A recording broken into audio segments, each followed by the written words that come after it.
Hello, everyone. Welcome to our Coming Out Stories from India series. What is coming out? Coming out is a term used primarily in the LGBT community when a queer person shares about their sexual orientation, usually with friends and family. Nicola and I decided to launch these coming out stories in India to ensure we all work together in changing the narrative. The last few years since my own coming out journey, I've been looking for role models, stories that can help me in my own journey. There were hardly any, and if at all, not in depth enough. What was common to most is the challenging journeys that each one of us had.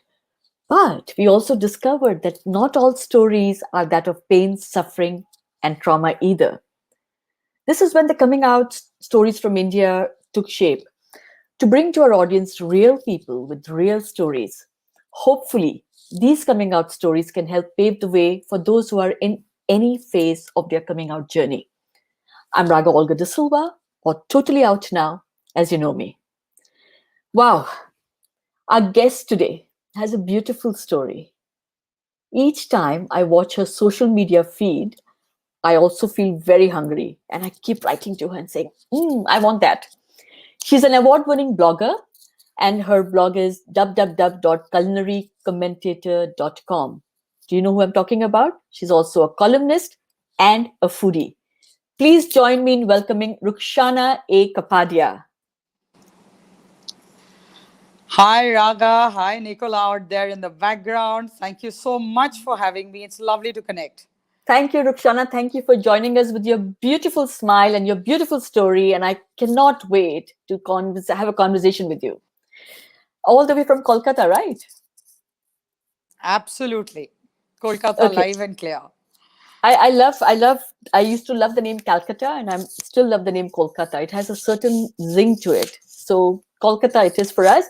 Now, Rukshana, one of the things that really stood out for me when we were having these various conversations is about the journey you've had. And it's almost like India lives in you. There's multiple states within you. So can you tell us about your growing up years? So, I had a very interesting childhood.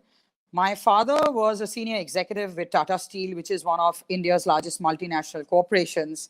And we moved all over the country. I'm an only child, and my parents refused to put me in a boarding school. So I was taken around like, an extra suitcase. And I lived and studied in diverse parts of our beautiful country: Delhi, Bangalore, Jalandhar, Kanpur, Baroda, you name it. It's kind of like been all the different directions of, our country.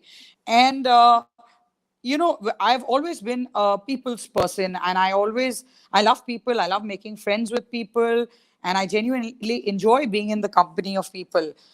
So my tiffin box became my first steps to every new place that I went, to bond with other children my age and create friendships. Obviously, I think I was born a foodie. I come from a family of foodies, so the DNA was already there. But honestly, it was that tiffin box that empowered me, gave me the happiness and the joy. And it was lovely because our country is so diverse in its culture. And, at a very young age, when you have that privilege, I call it, of being exposed to different cultures, I think it teaches you to embrace them, to celebrate them, and to consider them all a part of you in some small way. And then what began to happen is, I think that formed me more as an adult because I'm not judgmental. I think I learn and see something beautiful in every person I meet. And it's really helped me, even I think, with my food and my work and my palate. Because at a young age, when a lot of flavors are thrown at you, you don't consider only one kind of food good or bad. The excitement, it's like being, Christopher Columbus and discovering America. You want to taste every flavor and experience every culture. And I think that forged the I am as an adult as well. Okay. So we're experiencing some technical lag. So audience, please bear with us. And Rukshana did mention about Christopher Columbus. That's what I heard. So can you repeat that bit for us, Rukshana? So I said, for a person like me, just like the excitement of Christopher Columbus discovering the Americas, for me, every time I eat something new, uh, it could be a new dish that I haven't eaten before, it could be a new kind of cuisine. The excitement of discovery is there. My childhood and the various culinary and cultural experiences that I had have made me very open, very diverse, and very non-judgmental about. I'm not very typical in that. I don't think this is right or wrong or good or bad, uh, because I'm open. Until I don't try it, until I don't experience it, I don't judge it. There's no prejudgment actually, and I think that shaped me as an adult for who I am also personally. I love what you're talking about. I love So yeah. how you're saying you're using those key values, in our conversation. But you're also talking about discovery. So coming back to that one word, now in your younger days, did you discover yourself? Did you discover your sexual identity early on, or did it take you longer? Well, I always knew I was different, but in the sense that I was always a tomboy.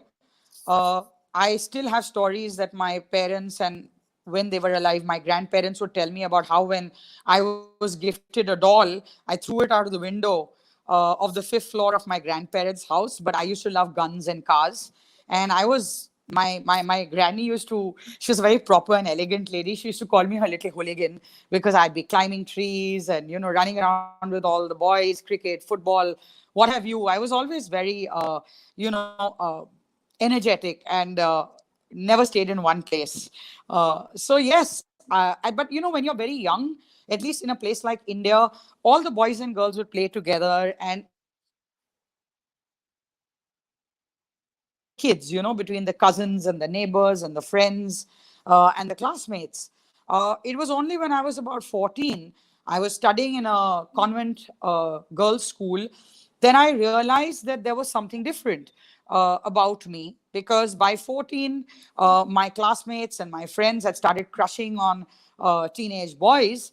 And I realized I was not crushing on them. I liked them. I thought they were great fun. I like to hang out and talk with them. But I was actually crushing on my classmates and my friends. So that's when I knew that I was different. But I'm 48. And at that point of time, there was no internet, there was no access to information, and there was certainly no talk about being gay or a queer movement in India. So I had no way of understanding or putting a term or a definition to who I was, except for the fact that I was different from the others. But I was very outgoing and popular in school. So I was never judged for being a tomboy or whatever. And of course, the crushes remained secret, so to speak. They stayed at, high school crushes kind of thing. And it was only when I actually got into it evolved, because you know how it is. We used to go over to our friends' houses for night spends. Friends had elder brothers. In those days, the only kind of naughty magazines and books were available. There was no video, there was no internet, there was nothing on TV or cable, nothing. None of those things existed at that point of time, over 3 decades back in India, at least in Kolkata, that time Calcutta. So yes, I mean, it was only then when I would see, magazines which would show two men together and two women together, and I would read the terms like, homosexual and queer and gay and lesbian. Then I actually realized there was a term for who I was, and there was a definition for it. And then at 16 and a half, I got into my first relationship with a friend and a classmate. But of course, it was all very hush hush, and just a couple of very very close friends in the inner circle would know about it. For the rest, we were just friends and such like. So yes, that was it for So me. So at a very young age, you discovered yourself and accepted yourself, right? Because that is the biggest problem that I have faced. I didn't even know that it existed. I didn't even understand myself. I continuously told myself I was different. But like you said, in our time, there was no way. I mean, I didn't even have a porn magazine to look at. So unfortunately, I didn't even have access to that kind of stuff to discover that two men and two women could be together. I should beat up my brother for it. But anyway, uh, but Absolutely. So but coming back to this, see, you have accepted yourself, you have discovered yourself, but in India there are many others at that time who have no idea. So how do you then go and find or seek someone who you could potentially have an emotional intimate relationship with? Was that difficult for you? I was, I think, very lucky there, because what you say is absolutely, spot on. Uh, in my case, because I was a tomboy, and I think in India, at that point, over 3 decades back, girls were very repressed, in the sense it was frowned upon. They were conservative in their outlook. Families, they were not allowed to go out with boys, and I was very tomboyish. I was very butch, as I said. And therefore, I think they were very attracted to the butchness in me. And of course, when you're young, you have raging hormones. So that leads to curiosity. But I always knew that I am not one of those queer women who is repulsed by a man. I've had a couple of boyfriends, etc., growing up, because one needed to figure out and find out. Like I said, at our time, there was no clear information accessibility to us. Uh, I'm still in touch with them. They are friends. They've gone on to get married and have kids. And we wish each other, even today, thanks be to social media and all the rest of it, on birthdays and festivals and all the rest of it. But the point is, I was just never attracted to them as they were attracted to me. You know, what you call the chemistry. That just wasn't there on a physical level. And I have nothing against men, and I don't have a problem with that. But I think there are a lot of women uh, that I know, queer and gay women, who are very repulsed by men, which I'm not. So I don't know if that makes me different or it just makes me who I am. But I'm one of those people, I'm very comfortable in my own skin. And I think that comes from being, my idea of being comfortable is about being a good human being. It's not about whether what religion I practice or what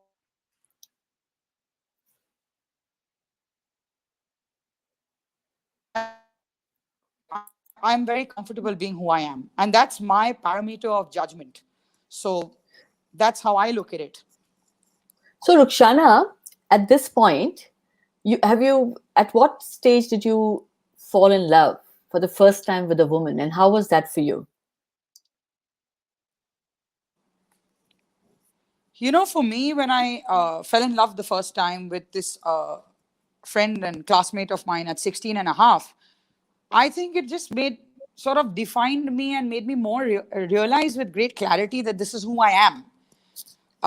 Yes, I was an only child. My parents are wonderful people and hugely instrumental in making me the kind of human being I have hopefully been and become. But I can honestly tell you that they were very conventional, in the sense that they wanted a typical daughter who would go on, get married, give them grandkids, etc. And they thought my being a tomboy would be something that I would outgrow. Which unfortunately, I mean, I'm 48 now and I haven't outgrown it yet. So I don't think that's going to happen in my lifetime. But yes, that's, I think, how you have to realize it, that there is a lot of stereotype, there is a lot of, you know, sort of definition of who you're supposed to be. And it requires a lot of strength and confidence in who you believe yourself to be able to actually embrace who you are. True. So 16 and a half, you have a girlfriend. You've discovered that this is who you are. You have a girlfriend. Is the girlfriend as accepting of herself as you are?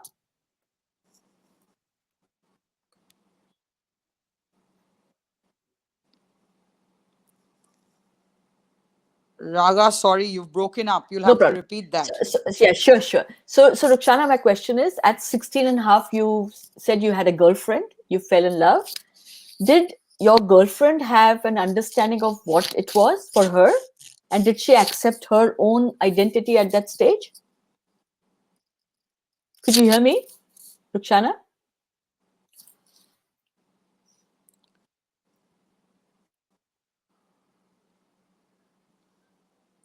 We're having technical issues again. Raga, I'm losing you completely. I can't hear Sure, anything. sure, sure. Uh, I don't Yep. know, Nicola, what should we do? Unfortunately, you've just frozen and your voice is very, very. Yeah, you're back. You're back. You just repeat. Okay, I'm back.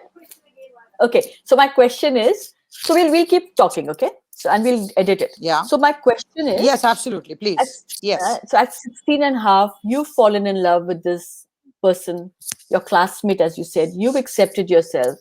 Did that person, did your girlfriend at the time also understand, and did she accept herself? And how was that for both of you?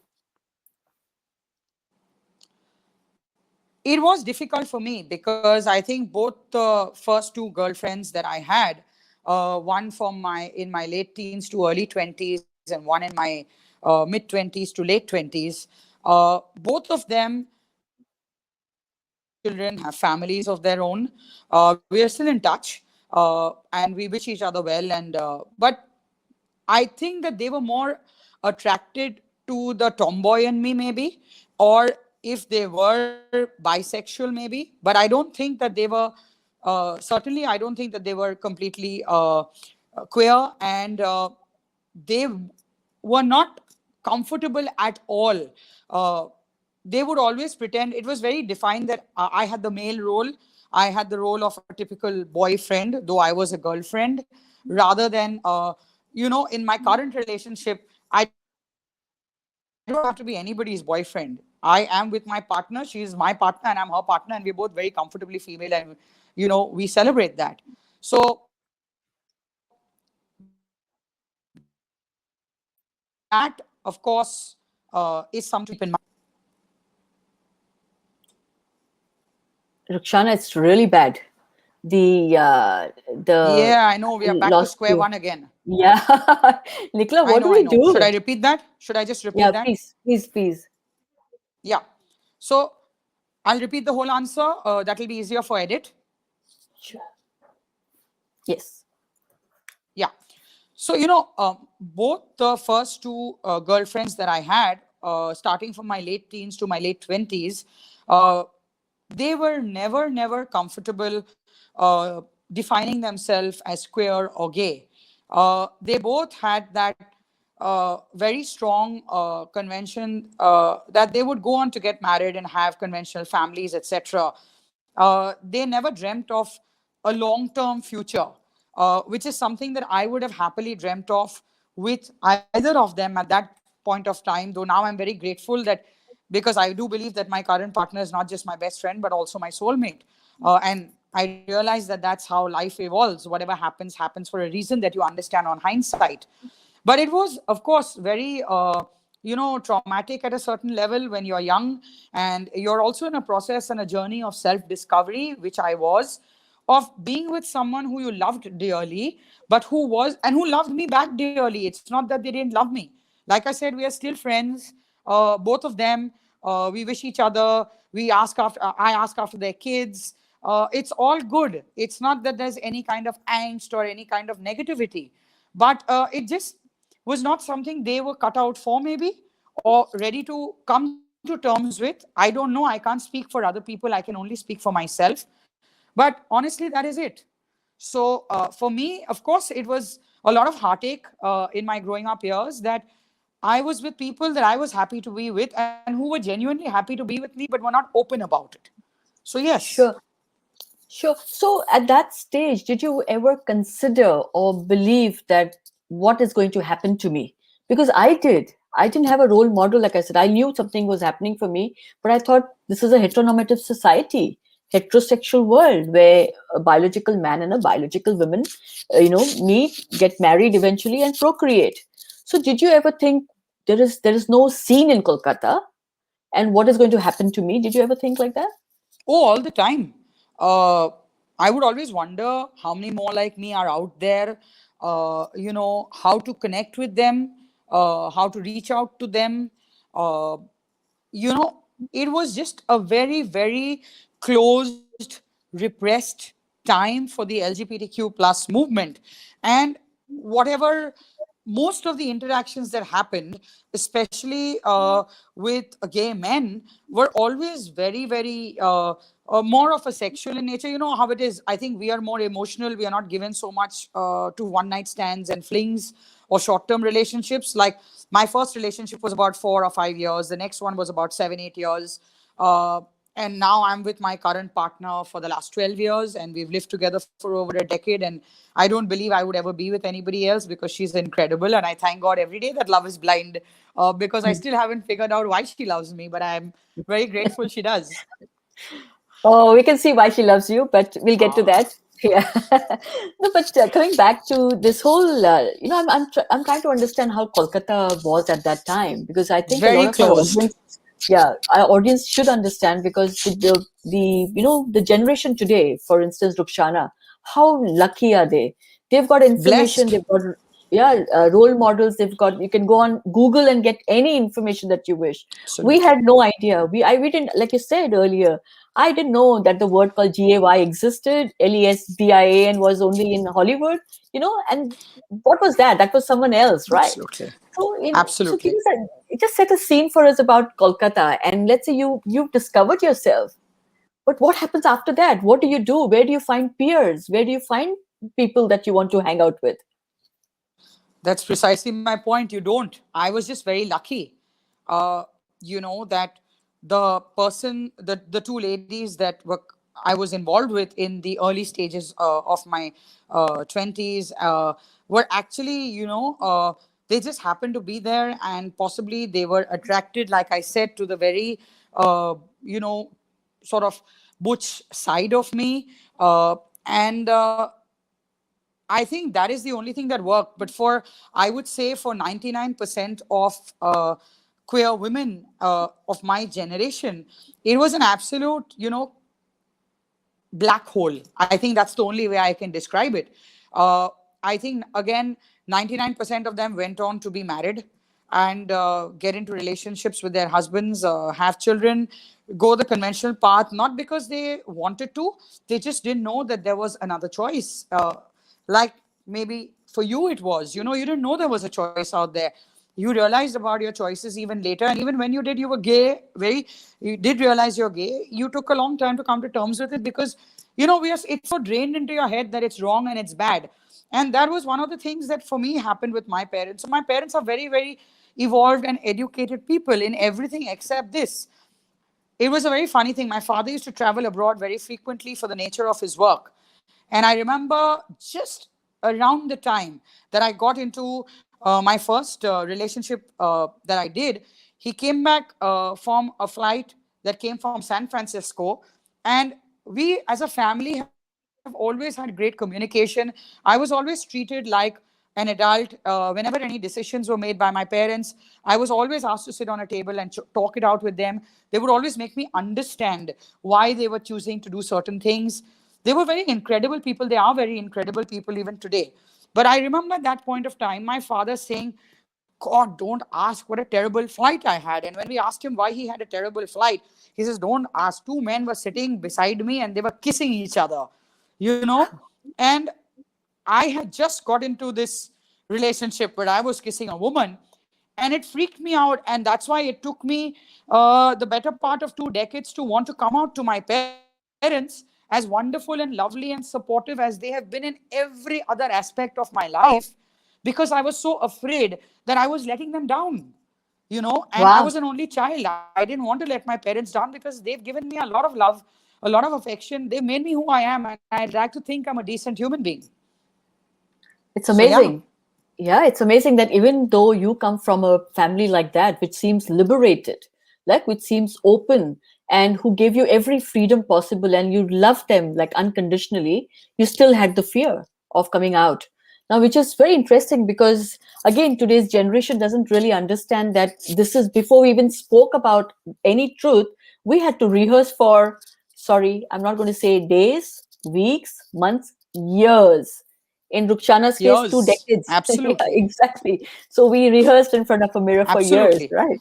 So I mean, I saw that photo True. that you shared with us, and we just shared with the audience about your mom and dad. And your mom is, you can say, beautifully sari-clad, conservative-looking woman. If we judge people by their look, right? Was there an expectation from your mother She's that a you lovely and would elegant lady.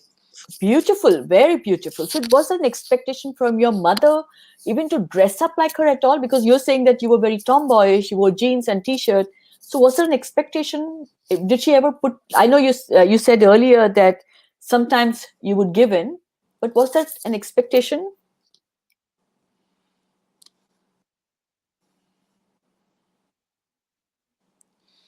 My mother always, I think my parents were very accepting about the fact that I was a tomboy because they were very evolved and educated and lovely people. But yeah, my mother always laments. So, we Parsis, we have a sari wearing ceremony, which is, so in Parsis, you have a thread ceremony called a Navjot ceremony. Then you have a thread, after the thread ceremony, which is around before your puberty, usually when you're around 7, 8 years old. Then you go into a sari wearing ceremony, which is just after you get, your periods. So you're usually around 13 or 14. And it's a very big ceremony. All the ladies of the house come together. There's a red sari that is put in your Navjot thread ceremony, and that is kept for that many years, and it signifies your entry into womanhood. So it's a red colored sari.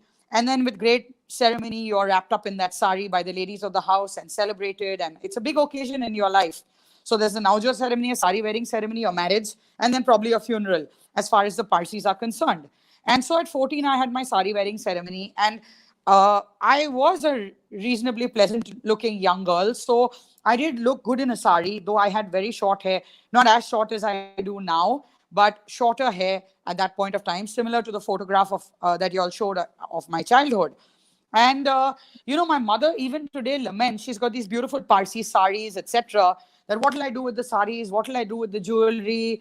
You're my only daughter, and you don't want to wear anything. And I'm one of those people. I'm a very simple person. I'm not into any kind of accessories or jewelry or whatever one I wear completely because of sentimental reasons. I'm just not into. It's just not who I am. So yes, of course, and my mother and even my We seem to have lost her. So we'll continue, Nicola. I'll just continue and we can edit this bit part, okay? Yeah. Yeah, I can hear you from upstairs. But I'll continue. We'll edit this part. We'll have a lot of editing to do on this, huh? It's okay. Yeah, yeah, I will. I don't want to get let's I don't want to get too much about it because it'll go on and on. Let's do the right thing, okay? Most people know what Parsis are. They can look it up. This will get very tiring. Welcome back. sorry, this No connection is problem. going to be the death of us. No, we'll be Yeah. fine. So where did I get cut One off? second, one second, one second. Yeah, Nicola. No, no. Should we We'll start continue. from the part about my mom again? You want to? Yeah. Yeah. So my So, question is you sorry. know, So sorry. My question is clear. You just respond to it the way you want to. So we'll record that. yeah. So your question basically is about, my mom being so elegant and pretty and conventional, and how did me being so different as a girl child, right? Yeah. So, yeah, like I said, my mom and even her mother, my grandmother, were both absolutely stunning, elegant, and beautiful women in the very conventional sense of what is considered beautiful, at least in India. And, we Parsis, so I belong to a community called the Parsi community. We are Zoroastrians. We came from Iran, but we've settled in India 2000 years back, and we're a very small, close knit community. And so, we Parsis have certain ceremonies like every community does. We have a thread ceremony called the Navjot ceremony, at which point of time, if you're a girl child, a sari is placed during the ceremony, which is a red sari. You go on at after you've attained puberty and had your first period at usually around 13 or 14 to having a sari wearing ceremony, which signifies you stepping into womanhood. And then, of course, you have the next thing is your marriage, and of course, at the end of your life, your funeral. So my sari wearing ceremony was the typical red sari, the ladies of the house gathering around and things like that. But even then, I was never comfortable. I look good in a sari because I was a decent looking young lady. But I was never the kind of person who ever was interested or excited in saris and conventional clothes. I was always a shorts and a jeans kind of person. And, very, very casual. I didn't like dressing up. I hated makeup. I've never used makeup in my life. I never went into all the hairstyles with clips and, the usual feminine hair bands and scrunchies and all the rest. Like I said, I was very tomboy and very butch. But my mom, even now, though though they are very accepting of who I am and they love me and embrace me for who I am, was very, very, she is always lamenting over the fact, that I am in a position not to enjoy her beautiful Parsi saris and the jewelry and the conventional things that a mother would pass down to a daughter. So, yes, I mean, from that point of view, definitely. So, They had a struggle, and there is, I'm sure, a regret from my mother's side, which unfortunately I can't do anything about. so your parents, you came out to them much later, right? That's the first thing. It's not that they got to know about it from outside. You told them much later. Did they ever question you? Were they ever suspicious? Did they ever want you to be married to someone?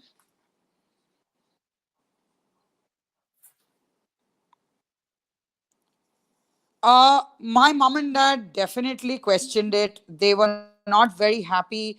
Of course, both my girlfriends would be in and out of my house, and I would be in and out of their houses. In their houses, you were the friend and sister, unfortunately.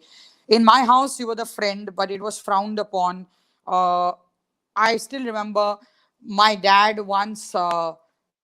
We were sitting in my room. It was winter, and Calcutta is not cold, of course, but it's nippy. So we were just lounging around under a comforter. Not that we were up to any mischief, but we were just under a comforter, chilling and chatting. And my dad happened to come into my room, and later on, he was very upset about the fact that why were we under the same comforter.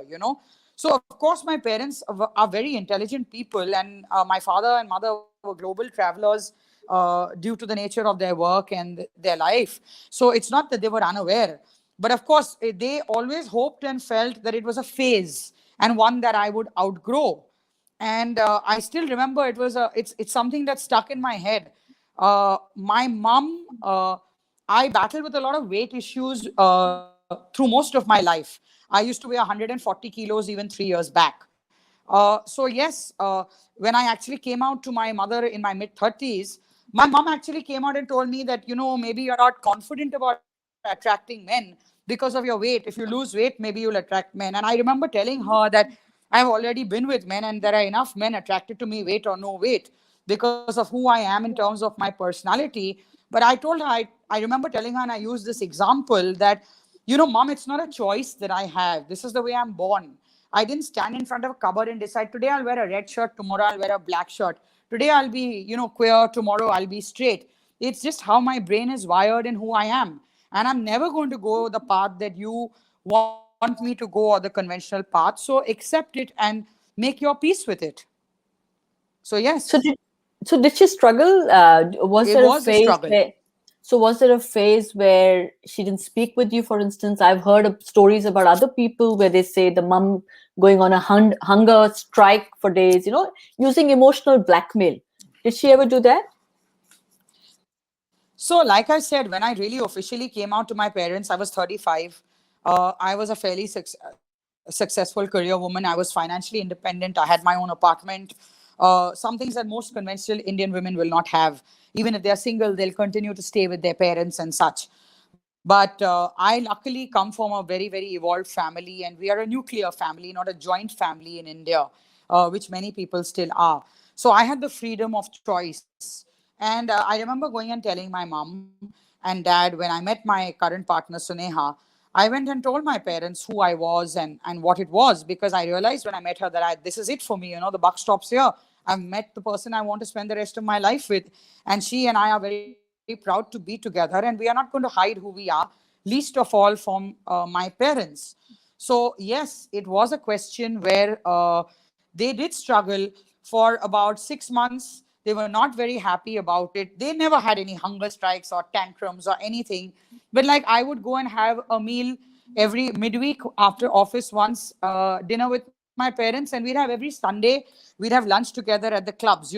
Calcutta has this club culture, which is a hangover of the British colonial culture. And so we'd have lunch at the club every Sunday. It's a family lunch. So, like, immediately they told me, you can't bring her for Sunday lunch. And I said, in that case, we won't have Sunday lunch together, because she will be with me on a Sunday. And if someone tells you to go every Sunday without that somewhere, why would you want to do it? So I went and met them. We would talk every day. I still talk to my parents twice a day, every morning and every evening. All the things that we did, we did.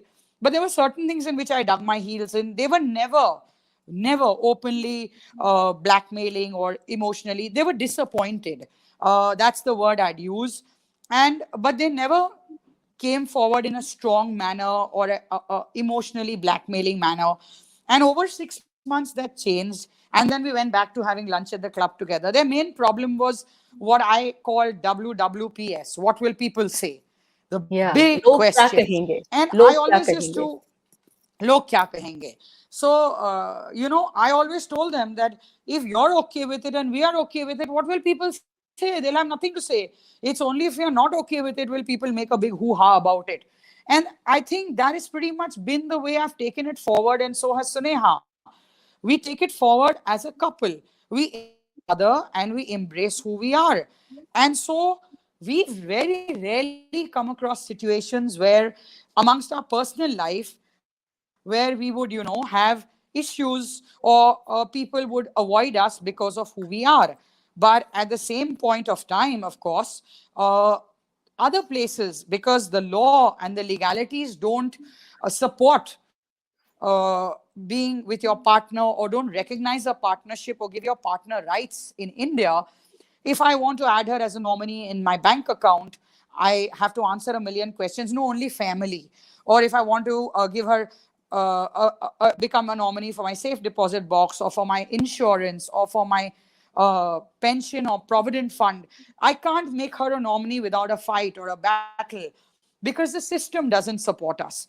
Like, most of my cousins are all over the world today, and they all adore her, and they all say, come and get married. I mean, I've got cousins in Australia, in the UK, in Canada, and in America. They all say, come and get married, and we'll all come wherever you are.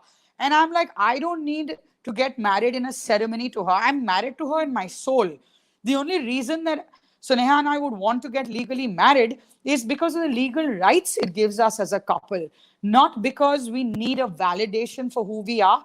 Our hearts and our emotions validate that. Our journey validates who we are. So Perfect. that's the way we Perfect. look at it. Excellent. So I'm going to take you back now, take you back to your coming out. We will talk about Suneha and your relationship as well, but we'll come back to that. So now tell me, when you've had two girlfriends, you said, when you were young, the first two, of course, we know what happened to that.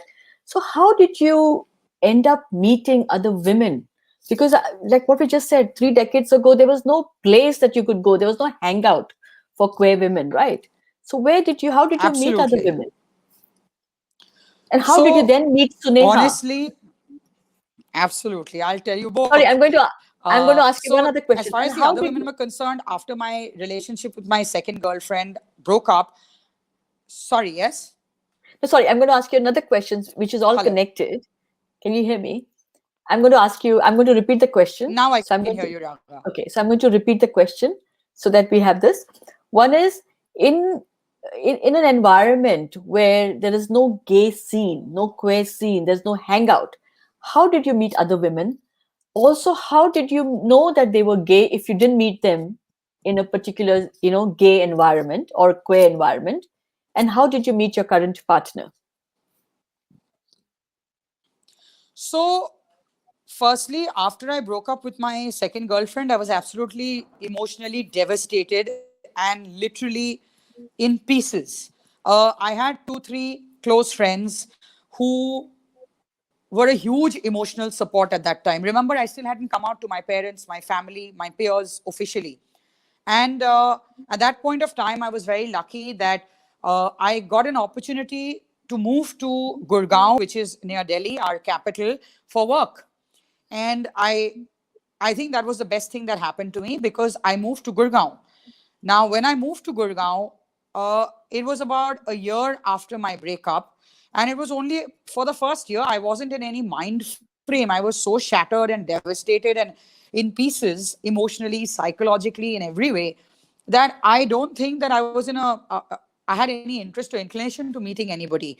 And at that point of time, I'd pretty much given up on ever finding love or a partner, or I was just too bruised and not ready to, move forward. And then one of my friends in Calcutta, who was gay, he is a gay guy.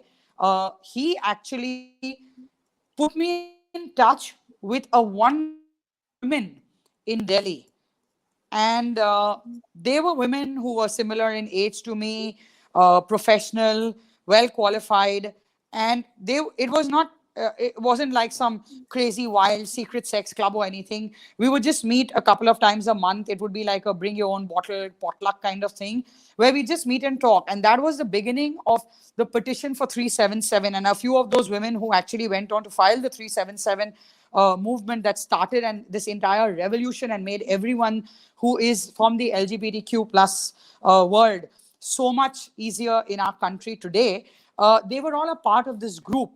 And it was only then that I realized that there were lots of people like me. It was okay to be gay. It wasn't a big deal. And their friendships, there were no relationships, there were friendships, have gone on to truly heal me, to give me the confidence to be who I was. And I will be forever grateful to that friend of mine in Kolkata who introduced me to them, and those lovely, incredible, empowering women who just not only did what they did for me, but did what they did for the fraternity and the community at large. And then there would be a few parties, etc. So I met a couple of women. We had a couple of casual dates, nothing serious, because I'm still not in the uh, game for a relationship. Uh, but it was okay to hang out, dance, go out for a meal or a drink, and very rare even then. And then I came back to Kolkata. By then, social media had really begun. There was ICQ and there was Orkut, and and there was also Facebook. So we got on to. I was not too much into ICQ, but Orkut and Facebook became social media platforms that I embraced. And then on Orkut, I had a fake profile, fake as in it was my profile, but not with my name. So I used the name Still Waters Run Deep. And I made a few friends in the queer fraternity in Kolkata until I came on another profile that was called Fallen Angel.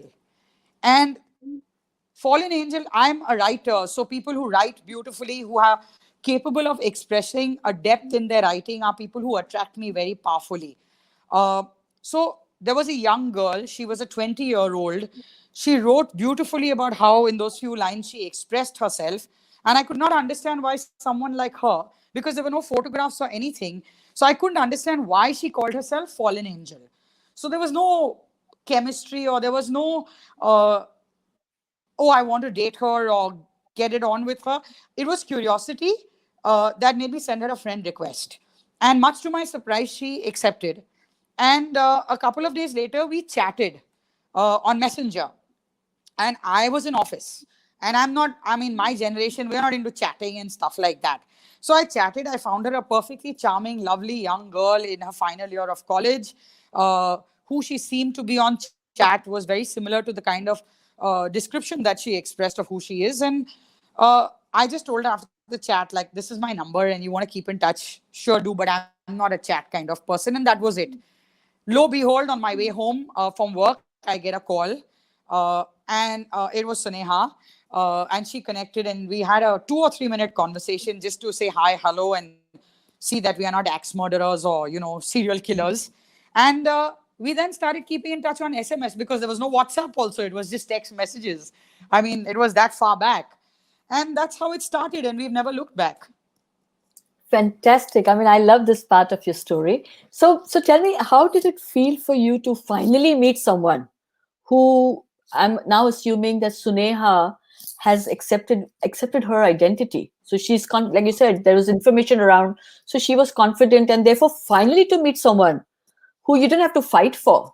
If it didn't work out, it didn't work out for other reasons, but mostly it worked out, Absolutely. right? Yeah. So It how was did it feel? incredible. It was Yeah. incredible. It was a revelation. So Suneha had already had two relationships before she met me.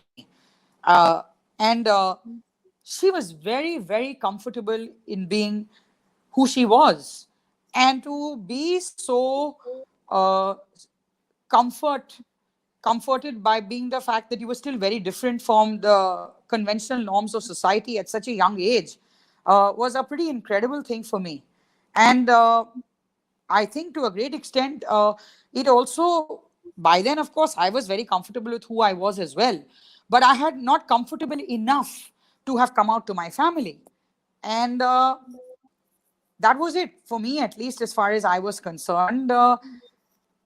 We went on for 2 months to just text each other and maybe call each other a couple of times a month to say hi, hello.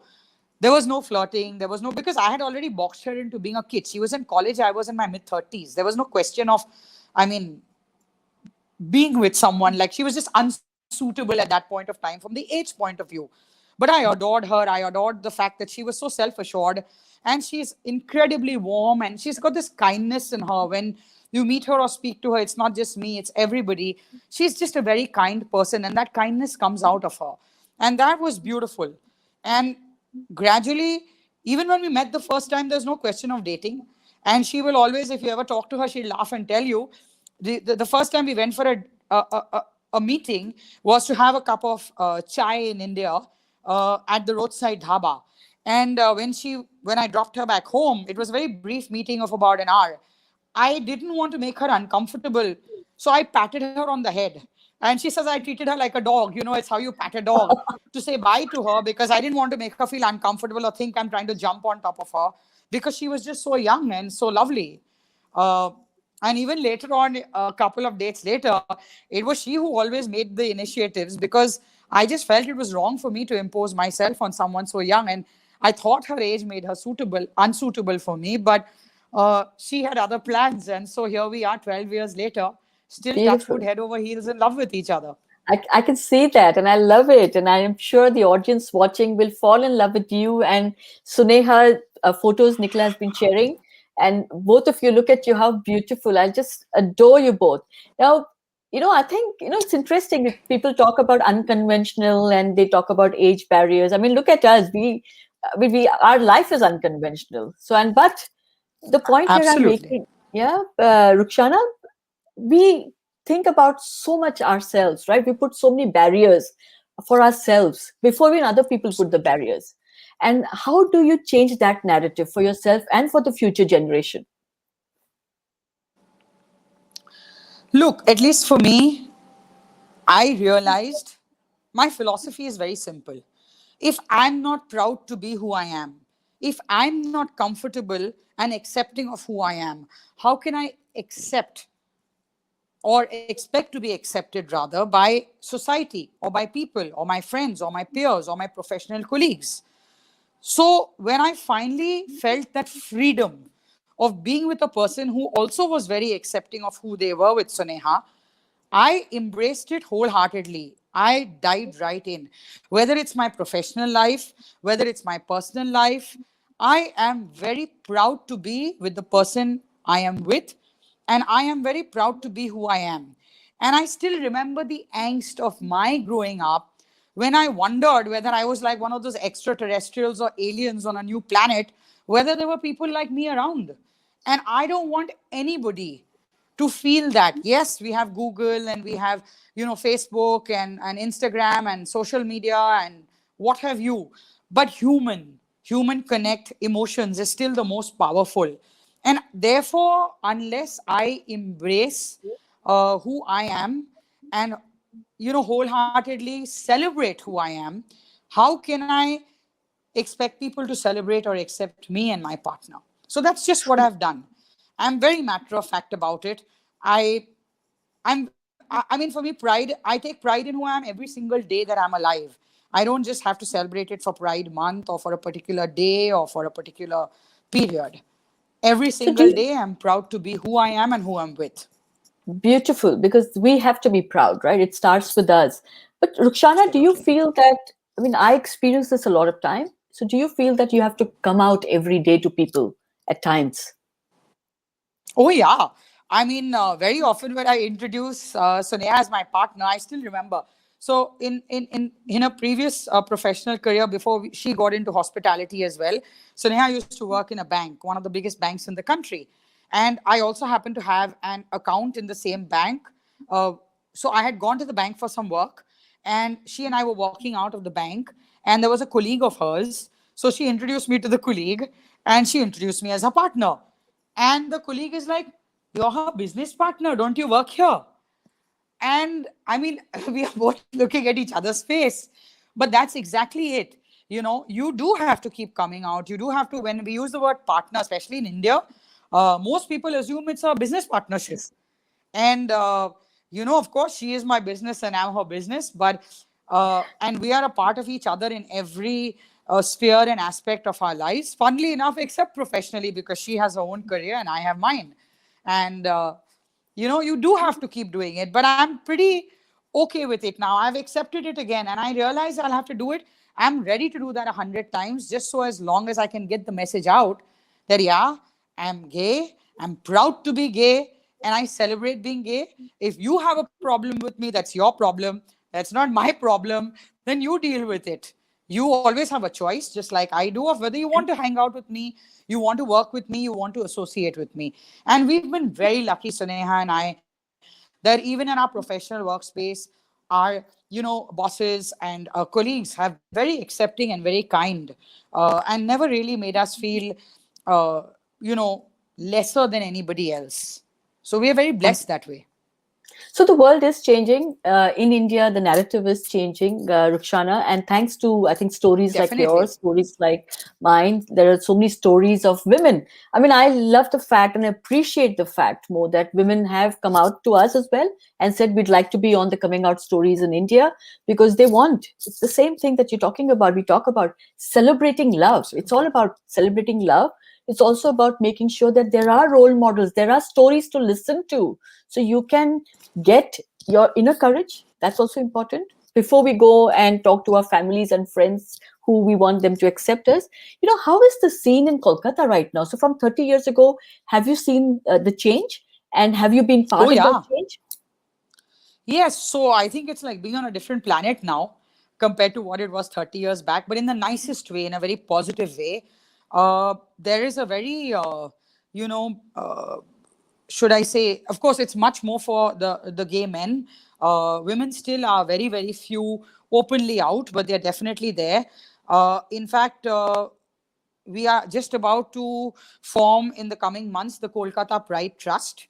So we have a group called Kolkata Pride, and now we are making it into a trust because we want it as a safe space.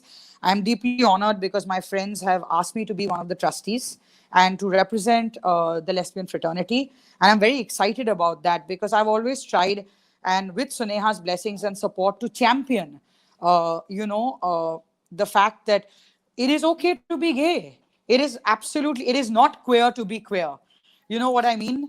And so that's how it is. And we are definitely going to be the change makers. You can't sit back and expect change. So I'm not a rabble rousing feminist, or I'm not one of those people who believes that you have to be forceful or angry or aggressive. I believe the greatest change comes when you embrace who you are quietly confident in who you are, and the more people meet you, they realize that you are just like them. And so it's okay who you choose to be with within the four walls of your bedroom. Just the way you choose your partner, they choose theirs. And now over the last 12 years, it's a joke with all my close friends, because couple goals means Tinny and me. Tinny is my partner Suneha's pet name. And all my friends who are straight either tell me, why don't you have a brother? We would love someone like you in our life. And then I feel very flattered and I tell Sneha, how lucky are you? Love, you got me. I'm, absolutely the bee's knees, and we laugh over it. And she very sweetly tells me, of course you are. There's no one like you. So it's very good for my ego. And, it's a great feeling to be loved. There's nothing better than being loved by the person you love. And they tell us couple goals are us. And how strange is that, then in a place as conservative as India, and in a country as conservative as India, and Rukshan, Rukshana, wait. Technical.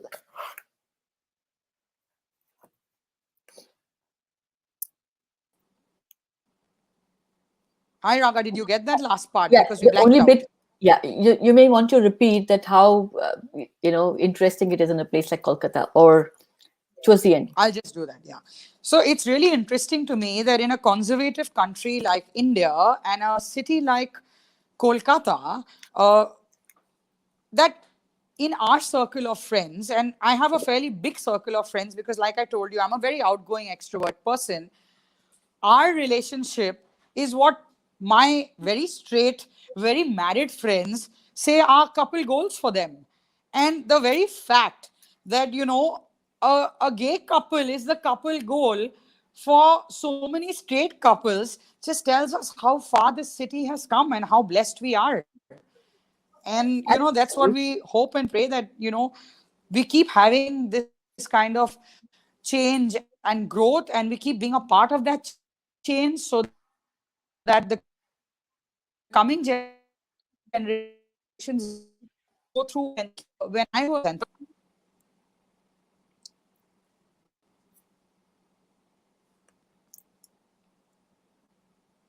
Sorry, so audience watching, Rukshana said that one of the reasons she has come onto this platform and shared her story because she's a change maker. Suneha, her partner, and her have been together 12 years, and that the change starts with us, and then she's part of that change. And what beautiful! I'm looking forward, Rukshana, to visiting Kolkata and hanging out with two people who understand love, who share love, and who love love. And I'm, of course, also looking forward to the tiffin box that you're going to share with us. Rukshana, can you hear me? Oh, she's gone. Nikla, I'm going to finish this soon, huh? You're wrapping it up. It's quite tiring. And I've got a call with Ankita. She kept calling me. Wrap up? Yeah, yeah.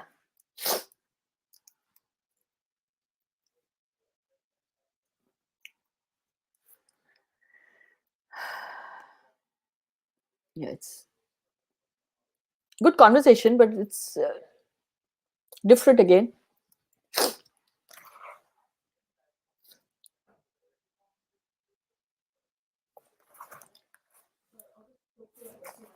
I can't hear you.